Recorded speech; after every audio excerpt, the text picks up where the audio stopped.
প্রাকৃতিক দুর্যোগের জন্যে, এবং অনেকটা এখনো পথ অতিক্রম করার ছিল।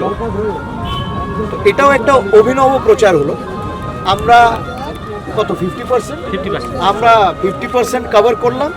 আজকে আমরা বিরতি দিলাম, আবার একটা ডেট অলরেডি আমরা ঠিক করে নিয়েছি, আগামী আরও 50% কভার করব। কিন্তু খুব ভালো আজকে হয়েছে প্রচার। এই বৃষ্টির মধ্যেও মানুষ যেভাবে বেরিয়ে এসছে, যেভাবে স্বতঃস্ফূর্তভাবে আমাদেরকে স্বাগত জানিয়েছে, আমাদের বার্তা পৌঁছে দেওয়ার উদ্দেশ্য ছিল, আমরা মানুষের কাছে এই বার্তা পৌঁছে দিতে সক্ষম হয়েছি। এত রৌদ্রর মধ্যে যেখানে 40-42 ডিগ্রি টেম্পারেচার, সেই জায়গায় আপনার প্রচারের দিনে ভগবান বলু আল্লাহ বলু সে একটা বৃষ্টি নেমেছে, তাতে করে কি একটা আপনার প্রতি ভালোবাসা নেমেছে বলে মনে করছে? সবার জন্য একটা রিলিফ হয়েছে। এত গরম ছিল, বৃষ্টি আগেও পড়েছে। আমি এই নিয়ে প্রায় 3-4 বার বৃষ্টিতে প্রচার করলাম।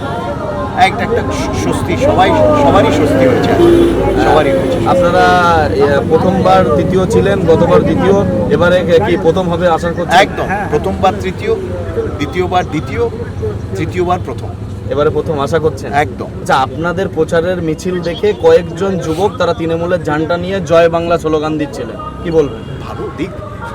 আমরা জয় শ্রীরাম বলি, কিন্তু তাদেরকে আমি যেহেতু একটু শিক্ষক, আমি তো আদতে শিক্ষক, গবেষক, আমার মনে হয় যে তৃণমূল কংগ্রেসের যারা সিনিয়র লিডার্সরা আছেন তাদের একটা কথা বোঝা উচিত, এবং আমি তাদের অনুরোধ করব যে তারা এই কথাটা, তাদের তো ক্লাস টাসের কোনো বালাই নেই। আমরা ক্লাস করি, সিপিএমের এক সময় এক জামানায় ক্লাস টাস হতো, আমাদের এখনও প্রশিক্ষণ হয়।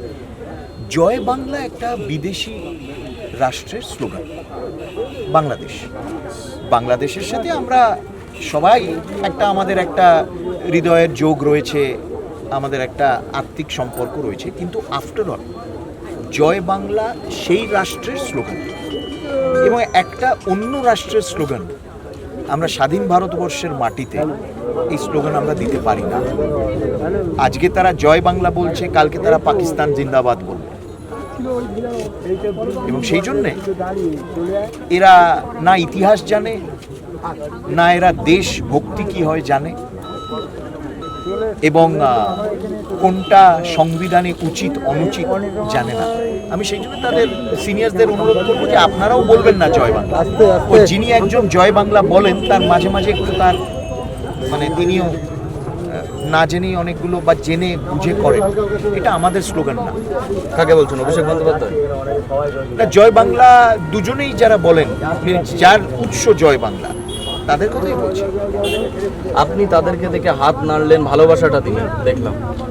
এটা তো সৌজন্য, এই সৌজন্যটাই তো হারিয়ে গেছে পশ্চিমবাংলায়। ধরুন আমরা আমাদের প্রচার করছি, আমরা আমাদের ফ্ল্যাগ রয়েছে, আমরা জয় শ্রীরাম বলছি, আমরা ভারত মাতা কি জয়, বন্দে মাতরম বলছি, আমরা নরেন্দ্র মোদী জিন্দাবাদ বলছি। তারা তাদের প্রচার করুন, এবং সেই জন্য এই সৌজন্যটাই হারিয়ে গেছে আজকে পশ্চিমবঙ্গে।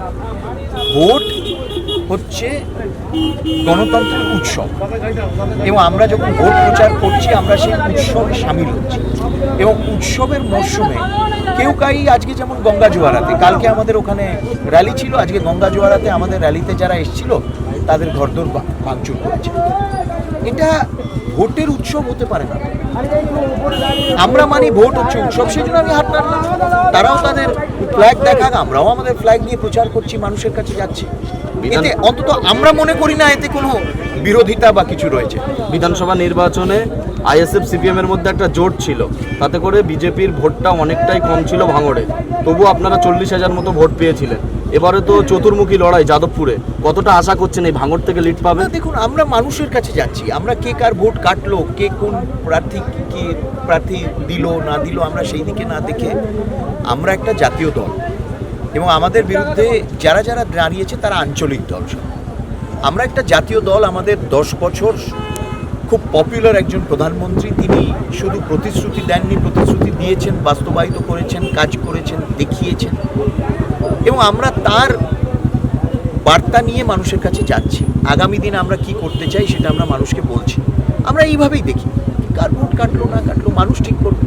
যাদবপুরের মানুষ অনির্বাণ গাঙ্গুলিকে আশীর্বাদ করে যদি পার্লামেন্টে পাঠায়, প্রথম কাজ কি হবে যাদবপুরের মানুষের জন্য? দেখুন, একটা হচ্ছে জল, এই যে জল জীবন মিশনের অন্তর্গত এই যে জল প্রকল্পের যে কাজ, জলের বাড়ি বাড়ি জল পৌঁছানোর এই যে কাজ, এটা যাতে দ্রুত গতিতে সম্পন্ন হয় আমার একটা প্রথম প্রচেষ্টা এবং তারপর দ্রুত গতিতে মেট্রোর সম্প্রসারণের কাজ শুরু করা এবং আমার একটা ইচ্ছে আছে যে ভাঙড়ে, এবং আমি অনেক দিন থেকেই বলছি, ভাঙড়ে একটা মাল্টিপারপাস কোল্ড স্টোরেজ যদি করা যায় এখানে ভাঙড় মানুষের জন্য, কৃষকদের জন্য, এখানে বেনিফিটেড হবে তারা।